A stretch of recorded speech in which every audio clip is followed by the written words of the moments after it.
not playing. We're not playing a song. This isn't a musician's channel. It's okay, we can edit this, but No clue what we're doing. No clue.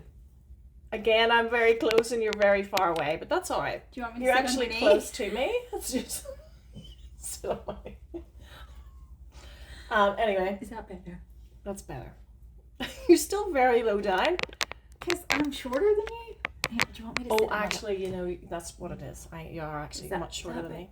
Oh, that's better. I can't sit like this. I'm not even sitting on my butt. Sit on your butt. And my legs Hi. are dead. To the internet. This is Kira.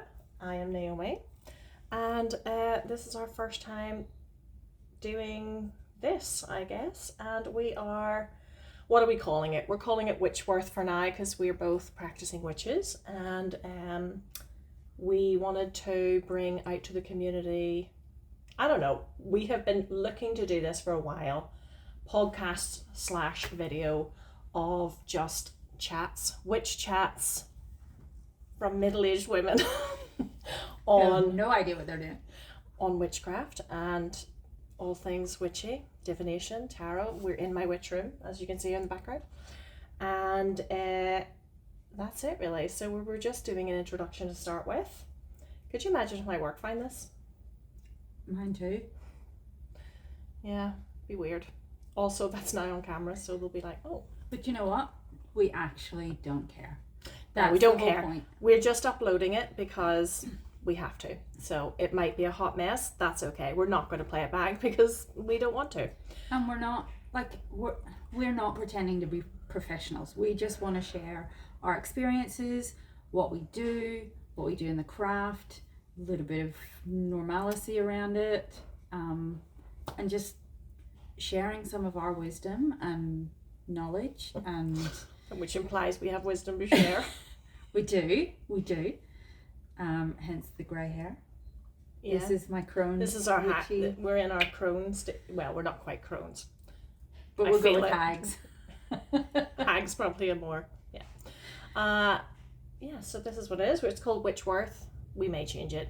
But in general, this is what it's about. And we're just going to upload videos. We don't even know how often, just once in a while. And we'll talk about whatever the hell we want to talk about.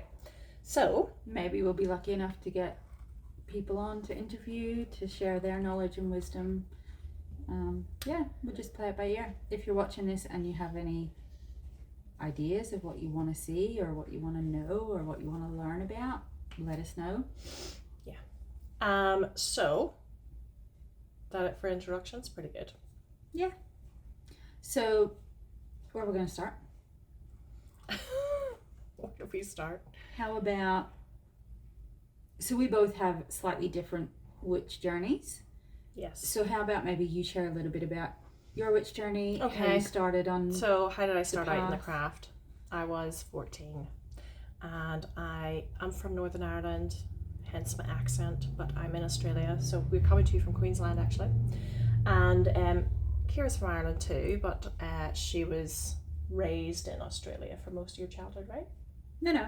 I lived here until I was 9, and then I spent The rest of your time in the Northern rest Ireland of and my then time came in back. Northern Ireland, and then I came back, and then I went back. Been Oh, back don't and you have a forth. Northern Irish accent? When I'm talking to you, it does get stronger. Like when I go home, my husband's like, I can't understand you. People don't know. I try to talk slower so people can pick up what I'm saying, pick up what I'm putting down, you know. So I was 14 and I bought a ton of books. I can actually tell you the exact book I bought because I remember it and I still have it. And it's the Witch Bible. I was literally just looking a at witch's Bible. That's what it was, and it's quite a complicated read just because it's quite Wiccan, which I'm not Wiccan, but and it was quite a complicated read. So for a 14-year-old in the 90s, would I have been 14 in the 90s? Yeah. And anyway, I did it in my room. I did a few things in my room, but I sort of there was a whole big thing, and I got very freaked out by it because I had quite an overwhelming presence / energy. So I felt whenever I was doing it, and I couldn't. I was like, oh, this is not for me. It totally freaked me out. So I didn't do it for years. Was that in the house that your parents are in now? Yes, that's in the same room that my mum sees everything in. So, and I see stuff in, yeah. So anyway, this is back home in Ireland, McGee. And then I just sort of, well, I suppose you could say I dabbled in it from here and there, but I didn't really take it seriously. And my mum is, so my grandmother's in it, and I don't think my grandmother calls herself a witch though. She comes from Irish gypsies, so she's always done divination, tea leaves, psychic readings. She does things like that. And my mum has always been spiritually aware, so she's always seen ghosts, spirits, whatever you want to call them, from a very young age. Still out now. And then I've seen them too, but not as much as my mum. More when I stay in my mum's room, which is crazy. But and then that's it really. And then just in my 30s, I got back into the craft. So like 15 years later, I don't know what it was. I had a massive pull towards it, and then I just started talking to my mum about it, and it just literally exploded from there. And then I just have been practicing now for just over 10 years, like fully practicing. And my practice is probably predominantly hereditary, or if that's how you want to say it. Like I do a lot of stuff that my nana, we actually call her nana, not granny, but I do a lot of stuff that she does, and the way my mum does it, and my dad does it as well. And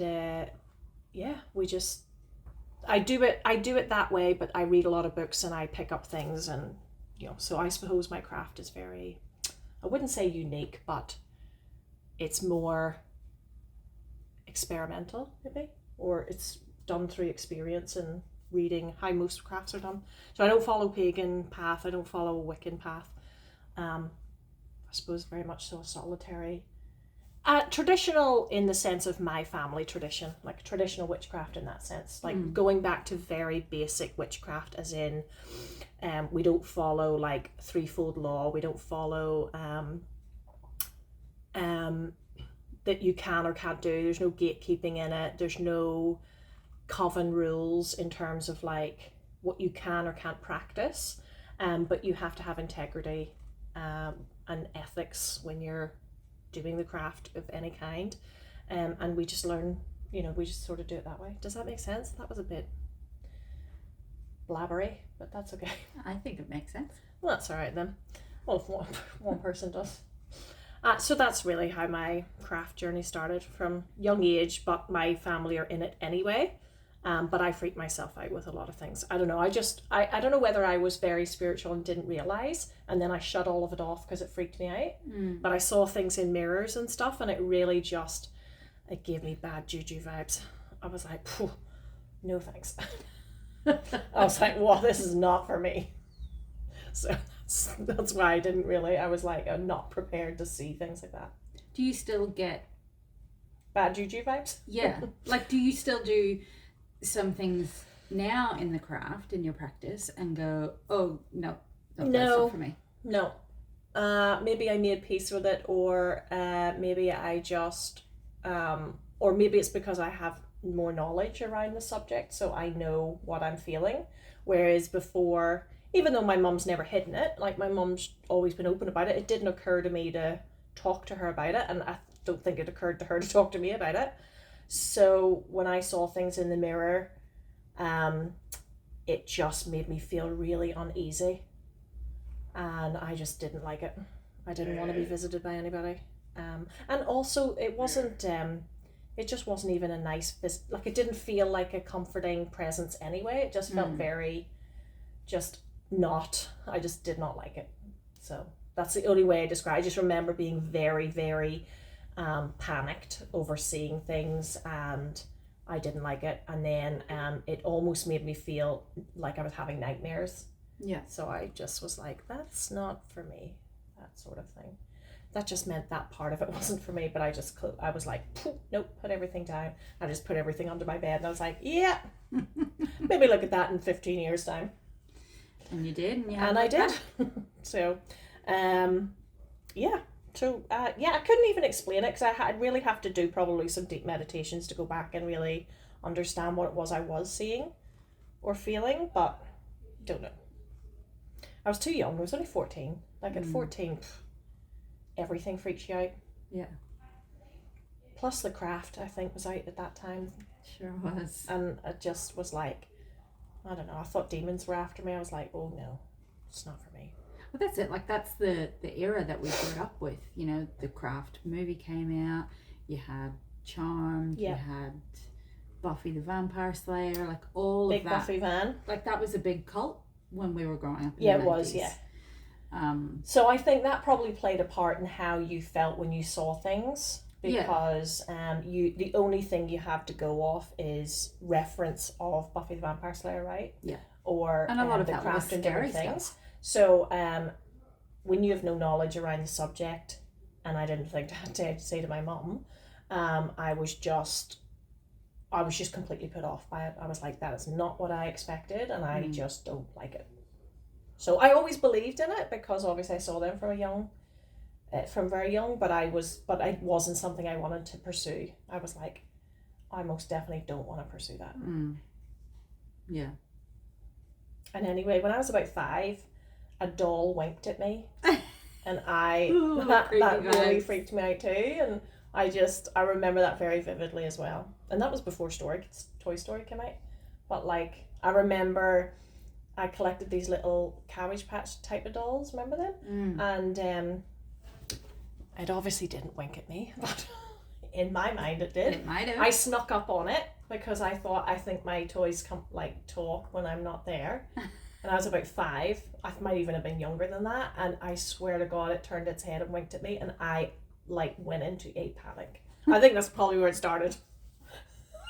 And then at 14, I just had the same vibes, the same juju vibes, and I was like, oh no, mate, this isn't for me. I was like, I don't know what's happening, but I don't want no dolls walking around. And that's why Chucky freaks me out. I really don't like that movie either. Yeah, well, you see, that was all out in the 90s as well. So yeah, that was my introduction to the craft before I actually learned to understand things.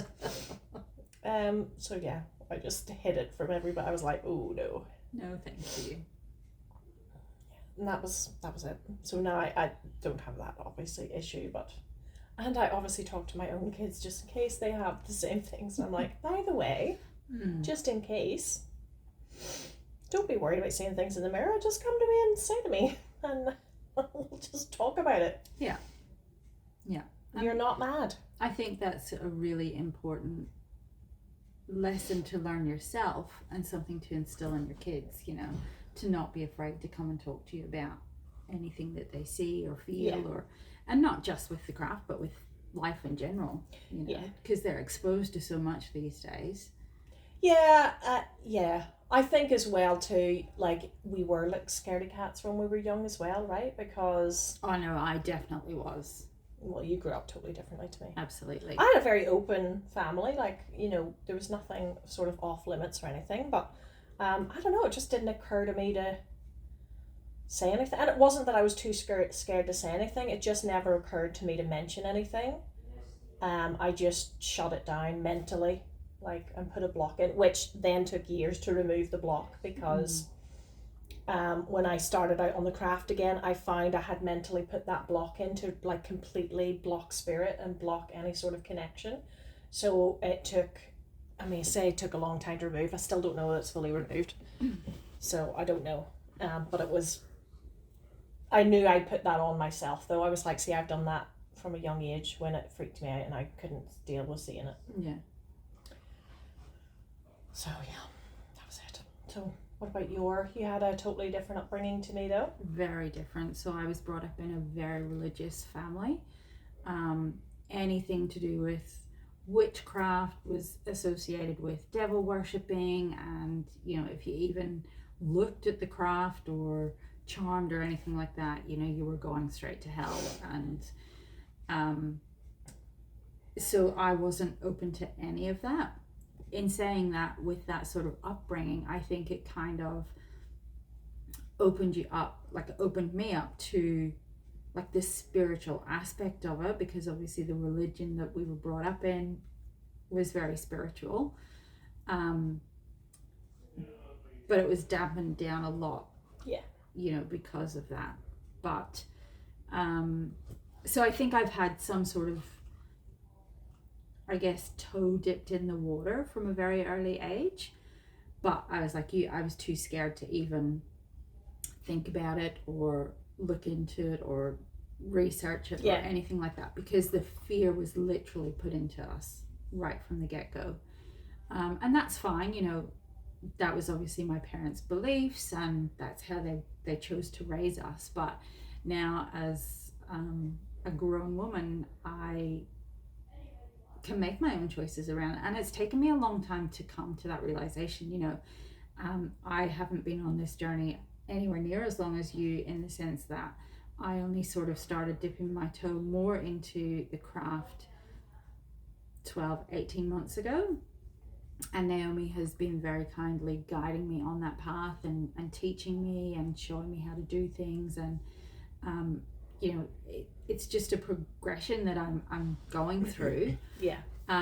But like Naomi had those blocks of, you know, not wanting to know anything. I have got so many blocks around, you know, what's right and what's wrong, and it's very difficult to break those down. Yeah.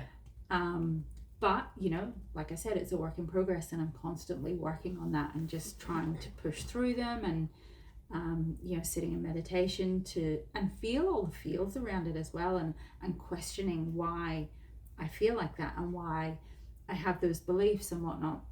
So I'm very conscious of making sure that I don't put any of my beliefs on my kids. Yeah. You know, they went to a religious school when they first started primary school. And I think that was because of my upbringing, and that I felt that was the right thing to do. But due to like school issues, not necessarily the religious side of it, we decided to pull the kids out of it. So they have that religious sort of upbringing from the get-go from school. But now I'm very much like, you know, they ask me about my beliefs and why my beliefs are different to their granddad's beliefs, and you know, what they ask me what they have to believe in, and I'm very careful to say, you don't have to believe in anything that I believe in. If you have questions, by all means ask, but at the end of the day, you get to make the choice for what you want to believe in and what you want to pursue. And you know, and it's the same to anybody else out there, people who don't believe in witchcraft or think that it's evil or whatever. That's absolutely fine. Like, we are not here to convert anyone. No. We are just here to talk about our experiences and tell our stories, and you know, hopefully if there are people out there who have questions, this will help to open up. I think it's just about being like you said, it's about being authentic and honest, and like I don't hide my witcheriness. Witcheriness? That should be a word. My witchiness. Why did I say witcheriness? That doesn't make sense. But I don't obviously advertise it either. But I'm quite a private person anyway. Yeah, I'm doing this. Well, I don't know. We've just felt like I have felt a pull to do this sort of thing for such a long time. But I kept putting it off for various reasons. You know, just I couldn't even go into them. But it just keeps coming up in my cards. It keeps coming up in meditations. It keeps coming up in like, so I don't know. I don't know what this is going to be. I don't know what it's meant to do, but it's more about, I suppose, letting people know that there's people out there that are normal, and it is normal, and it's just a spiritual practice. And I live the life. I'm like a witch through and through, right? So I live that whole life constantly, 24/7 in everything that I do, and that's how I want it to be. Like, I think before I came on this journey with you, you were very, very solitary. Yeah, I don't tell anybody. But stuff. There wasn't like there isn't really a lot out. There's a lot of bullshit out there. Let's just say that. You go onto the internet and there's a lot of stuff. It's just saturated with stuff, and it's very difficult to navigate what's right and what's not right, and you know, what's going to take you down the path that you want to go down, or what's going to lead you up the garden path into some random cult where you're going to be chanting naked in the forest. Do you know what I mean? Like, we couldn't find anything out there that was what we were looking for. No. And so we're trying to create that community out there for people who want to be a part of this community and who want to know, as Naomi said, that you're not on your own. There are other people out there. And although we're both very private people, we still want to have that community of like-minded people who have the same thoughts and same beliefs and same spiritual practices, and because we feed off each other's energy. Everything is energy, and you need that community, and you need that support, and you need those people around you who are going to carry you through the shitty times and who are going to help you learn and grow, and because that's what it's all about. I'm new to the craft, so I'm learning a lot. Naomi's been in the craft a lot longer, but she still learns. Like, she's still watching videos or reading books, or like, you're constantly evolving and learning, and that's what we want this to be as well. Yeah, very good. Well done. Ta-da! Good job. Thanks. You get a pat on the back for that. Did I get a star in my book? Yeah, you get a star in your book too. Yay! You get one of those excellent stamps. So that's it really. It's just really a small introduction. Apologise if you could hear people in the background. We are in my house. There's no door to this witch room. I should have put a door, but it has quite a big opening, so it would have been a bit crazy to have a giant door. I mean, it's massive. It'd be like one of those castle doors. It would. So there's Maybe people. we should do that though. My kids are here, obviously, and my partner is doing something in the background. So we just really wanted to come in, introduce ourselves, and get used to being out in the open, and see what it does. We're not doing this really, we're just doing this for ourselves. Like, we feel a pull towards it. Yeah. I am terrible for just doing anything, and Kira is like my mascot, or she gives me pep talks. She's like, we should just do this. Naomi's like, we need to get one of these. We can totally do that. We can totally do that. Yeah, so we made a decision to do it, and with the age of Aquarian just hitting the new moon, perfect time. It's revolution, baby. So we're in a stage of revolution. The Witchworth Revolution. The Witchworth Revolution. Yeah, that's a bit of a tongue tire. Witchworth Revolution. Yeah. And so come view us and join us and chat with us and whatever you want, because we will be here, and we will start putting together an actual structured program maybe for the next one. Yeah, might talk about tarot, so we do love tarot. We do. A massive tarot fan. I'm like never off tarot tube, so and that's it. So welcome, and we will see you on the next one. Yeah, good stuff. Bye. Bye.